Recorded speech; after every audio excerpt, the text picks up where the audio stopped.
Hey, Chris Elliott here. This is part two of my Why People Laugh at. Sorry. This is part two of my debunk of um of the 10 reasons to love capitalism video. There's a link to the original video in the description, and probably a link to part one of this video in the description too. So yeah, let's get started, guys. About capitalism, your vote actually matters. You know, a lot of countries you live in or states you live in America, there are some states that whether you vote or not, it's going to be Republican or it's going to be Democrat. Your vote doesn't matter in a lot of different places. States like California or New York, your vote doesn't really matter a lot. Illinois, your vote doesn't really matter a lot, right? So a lot of times, does my vote really matter? When it comes to business, it does. Here's why. There is no place to go complain about a government official. Like, there's not a Yelp for government officials. There's not a Yelp for presidents. There's not a Yelp for DMVs. No DMV cares if you want to go out and say bad things about them. Businesses, complete different story. People were unhappy with Uber. You know what happens? The following month, all the people that were using Uber, everybody went to Lyft because that's how we vote. You're not happy with Starbucks, Coffee Bean. I am not happy with McDonald's, Burger King. I am not happy with a gym, Bally's. Used to be all over the place. Gone, LA Fitness, 24-hour fitness. Your vote matters, and businesses know. And the reason that they know how much your vote matters, they have to treat you better. Because if they don't, you may be voting for somebody else very soon. Number three, I'm always curious when the person that complains about it. Okay, so the thing you talked about with your vote not really mattering. Well, that is true under the US regime. It could be made far less true. I think the main way to do this would simply be having a president that's actually elected democratically as opposed to the oligarchical nature of the electoral college. And there are countless other ways, but that's one of the main flaws, I guess, in the thinking of the social democrats is they only attempt to implement the socialist aspect of communism without implementing all its other aspects. And one of its main other aspects is the abolition of the current regime in favor of a more democratic, more preferable regime with greater representation. So, not only does his argument here not hold up for capitalism, but it also helps to debunk the social democrats.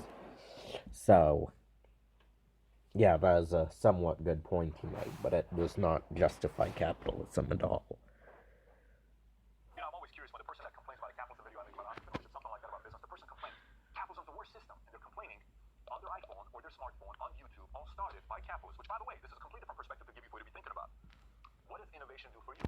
Well, how many of you today watching this actually like what you do for a living? How many love your jobs? You love what you do. By the way, would you replace doing what you do right now versus, I don't know, being a farmer? Would you want to be a farmer? Would you want to work on a farm? Let me explain to you what the conditions of a farmer is. Mosquito bites all day, right? Spiders, you're working with dirt, you're sweating, sun, maybe rain, you gotta work, you gotta go through it, and you gotta be working 12-hour days. It's a lot of manual labor. Would you want to be a farmer? Would you want to be a farmer? Would you? If you said no, for some of you that are watching saying, Pat, I don't get the point here. Does Pat want us to go back to being farmers and working in agriculture? Here's what I'm saying to you. In America during colonial times, 90% of all workers in America worked in agriculture. Everybody was a farmer. Everybody. You would have been a farmer today. By the way, in 1900, 41% were farmers. In 1900, in America, 41% of all of us, we'd be doing agriculture. I wouldn't be running an insurance company right now, doing like videos. I'd be on a farm. I'm a pretty big guy. I can probably pick up a lot of strawberries. Right? I can probably go on working for you. I'd be a farmer. You'd be a farmer. Dark. All this stuff, right? Outside being around. But you're not a farmer today. Today, only 2% of people in America are farmers. We went from 90% to 41% to 2% today. Are you glad? Are you glad? Are you glad that there's not a farmers today? What happened there? What happened there? That's called innovation. The capitalists said, we can figure out a better way of doing this. Let's get to work. And because of capitalists, they figured out ways to... Okay, so then he goes on to sort of continue talking about the same point for a while, but basically, how I would debunk this is simply saying, yes, capitalism has brought a great immense of progress and innovation, and I'm thankful for that, but communism would not stop that progress and innovation. If anything, it would cause it to move faster, as was seen in China with their great leap forward. At one point, tribalism had been responsible for a great deal of progress/innovation. Then feudalism was itself responsible for more progress, innovation, and inventions, etc. And now so is capitalism. And eventually communism will be too, but if you'll notice, each of those systems is an upgrade from the one that came before it. I hope you guys understand what I'm saying with that. To do what you do today, rather than being a farmer. Number four, here's another thing that capitalism did. Capitalism took us, for the longest time, wherever you live, all over the world. Most things that we did, we were forced to do. It was forced to do a lot of things. And capitalism brought the spirit of choices. You don't have to do this, you have a choice.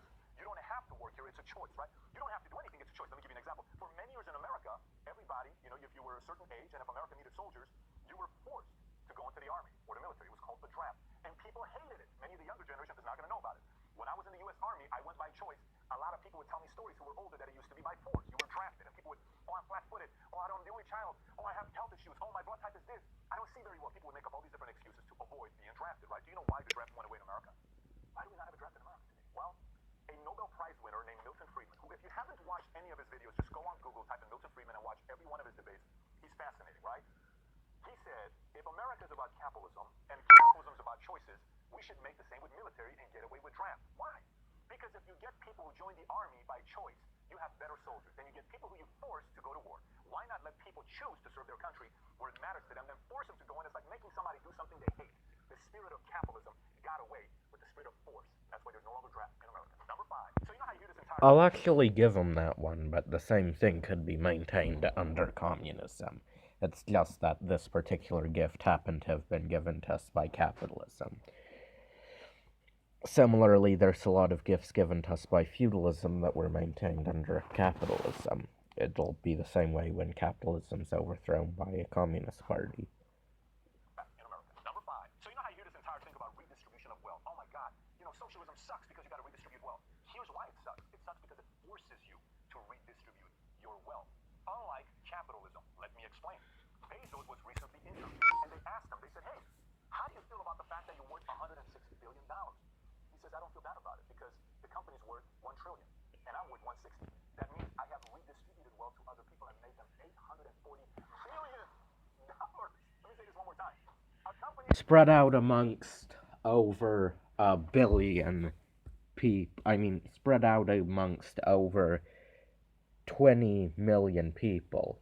Actually, no, significantly more than 20 million people.